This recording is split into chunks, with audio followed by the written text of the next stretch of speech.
On peut parfois penser que la musique classique est une musique sérieuse. Or, ce cliché est absolument faux.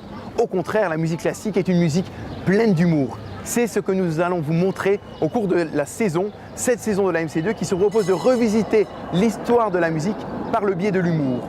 L'humour, on le retrouve dans la vie des compositeurs, mais aussi et surtout dans leurs œuvres. Et cela dès l'époque baroque. Pensez par exemple à Marc-Antoine Charpentier, qui a mis en musique, on va l'entendre avec l'ensemble Correspondance, des pièces de Molière absolument truculentes. À l'époque baroque, il y a aussi le Carnaval de Venise, avec des musiques absolument festives, très colorées, pleines d'humour, que vont interpréter les musiciens de l'ensemble Pomodoro et la chanteuse Anne Allenberg. L'époque classique est très riche pour le thème de l'humour en musique avec ces deux compositeurs, Mozart et Haydn.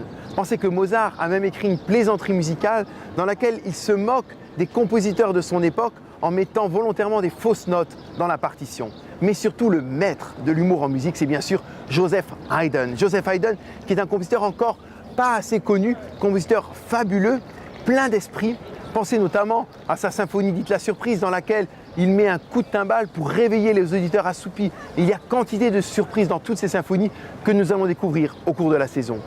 Au XIXe siècle, le thème de l'humour et de la musique, vous allez le voir, est porté par des compositeurs notamment venus de l'opéra comme Rossini qui avec ses ouvertures nous propose des bijoux absolument délicieux. À la fin du 19e siècle, c'est Johann Strauss, c'est Jacques Offenbach dont on commémore cette année le bicentenaire de la naissance qui vont porter le thème, l'alliance entre humour et musique avec des opérettes joyeuses, gaies, pleines d'allant que nous allons découvrir, notamment La Chauve-souris de Johann Strauss, programmé en version scénique cette saison à la MC2, un concert du Nouvel An. Nous avons la chance de programmer un concert du Nouvel An à Grenoble avec l'Orchestre National de France et Emmanuel Krivine, ou encore le récital de Jennifer Larmore qui va faire la part belle à la musique de Rossini, d'Offenbach et aussi de la comédie musicale. Au XXe siècle, l'humour devient parfois plus politique. Je pense notamment à Shostakovich que l'on va retrouver à différents moments de la saison. Shostakovich qui utilise l'humour pour contourner la censure de la période soviétique.